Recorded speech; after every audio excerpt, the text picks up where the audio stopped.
ناظرین، سیاسی صورتحال اور ہونے والے عام انتخابات پر گفتگو کے لیے آج ہمارے درمیان موجود ہیں سابق وزیر اعظم پاکستان اور مسلم لیگ ق کے سربراہ چودھری شجاعت حسین صاحب۔ السلام علیکم چودھری صاحب۔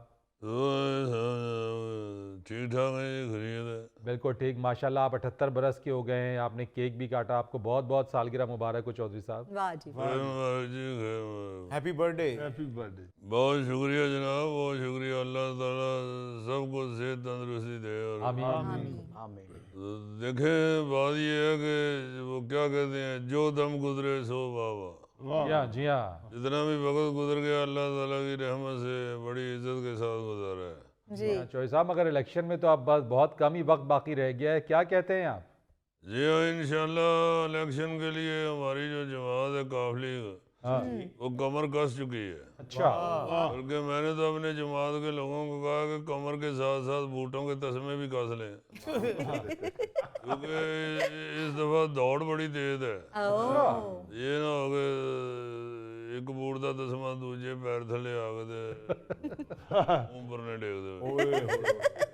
اور انشاءاللہ پوری اللہ کے گھر سے امید ہے، جس طرح لوگ ہمارے ساتھ محبت کر رہے ہیں فرید صاحب، جی انشاءاللہ قافلی 2/3 اکثریت حاصل کرے گی۔ چودھری صاحب اتنے تو آپ نے امیدوار نہیں کھڑے کیے، تو 2/3 اکثریت سے کامیابی کیسی؟ ہو جی کہن چ کی حرج ہے؟ ہر جماعت کہہ رہی ہے کہ ہم حکومت بنائیں گے، بلاول صاحب کہہ رہے ہیں ہم بنائیں گے، نواز شریف صاحب کہہ رہے ہیں ہم بنائیں گے، جی جماعت اسلامی والے کہہ رہے ہیں ہم بنائیں گے، جی پی ٹی آئی کہہ رہے ہیں ہم بنائیں گے، جیسے بھی کہہ رہے ہیں ہم بنائیں گے۔ لیکن چودھری صاحب آپ نے کوئی جلسہ وغیرہ نہیں کیا؟ دیکھیں، ہمارے جو ووٹ ہے نا وہ بے شک دنیا ادھر کی ادھر ہو جائے، ہمارے ووٹروں نے ہمیں ووٹ دینے ہیں۔ ہمیں نہ کسی جلسے کی ضرورت ہے اور نہ ہی کسی کمپین کی ضرورت ہے۔ بہت اچھا۔ وہ کیا کہتے ہیں، ایک بڑا آج کل چل رہا ہے فکرہ، نام ہی کافی ہے۔ تو اللہ کے فضل سے قافلی کا نام ہی کافی ہے۔ ہم انشاءاللہ اکثریت حاصل کر کے تو ہم بھی حکومت بنائیں گے۔ چودھری صاحب، مگر گنتی کے چند ہی امیدوار قاف لیگ کے ٹکٹ پر کھڑے ہیں اور آپ سندھ میں پیپلز پارٹی کے حق میں دستبردار ہوئے ہیں۔ قومی اسمبلی کی 7 اور صوبائی اسمبلی کی 13 نشستوں پر قاف لیگ کے امیدوار بیٹھ گئے، اور آپ نے یہ ہدایت کی آصف علی زرداری سے بات چیت کے بعد۔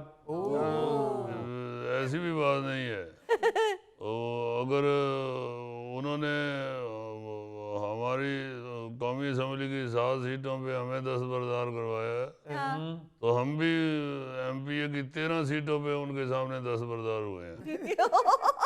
یعنی کہ دوواں جنگ دے اوتے دستبردار تو نہیں ہونا پیا، کیونکہ تیرے ورگا بندہ ہر دوجے دن پنڈ چ رولا پا رہا ہوندا، وہ میرا ٹگا نس گیا، بھائی تیرے کولوں نہیں نسیا جاندا تو کیوں نسن والا ٹگا لے لے؟ میری تو یہ خوشی ہوئی کہ سندھ جی بھی قافلی بھی گئی، میں سمجھنا تھا پنجاب جی ہے صرف۔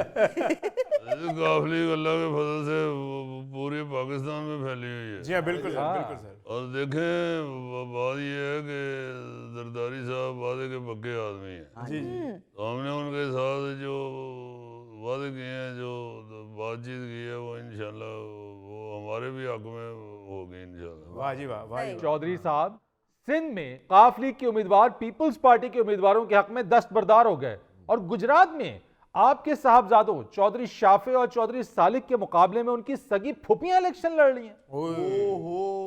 ہر جگہ پہ یہ اب سوچا جا رہا ہے جی کہ نوجوان قیادت آگے آنی چاہیے۔ ہاں جی اب ٹی وی پہ ہمارا اشتہار چلتا وہ نہیں دیکھ رہے، نئی سوچ نیا پاکستان، وہ تو پیپلز پارٹی کا اشتہار ہے چودھری صاحب۔ وہ بھی اپنی ہے، اس لیے میں سمجھتا ہوں کہ پھوپھیوں کو چاہیے کہ وہ بچوں کی محبت میں دستبردار ہوئے۔ نہیں تو چودھری صاحب، بچوں کو نہیں چاہیے کہ وہ پھوپھیوں کے احترام میں دستبردار ہو جائے؟ فرید صاحب ساڈے ورگا بندہ اکثر ایئرپورٹ تے ستا رہ جاندا تے اودی فلائٹ نکل جاندی۔ چودھری صاحب تسی تے مذاق کیتا نا، اے واقعی ایک واری ایئرپورٹ تے ستیاں رہ گئے سی۔ مذاق کیوں کیتا؟ تو میرا گلاس فیل ہویا؟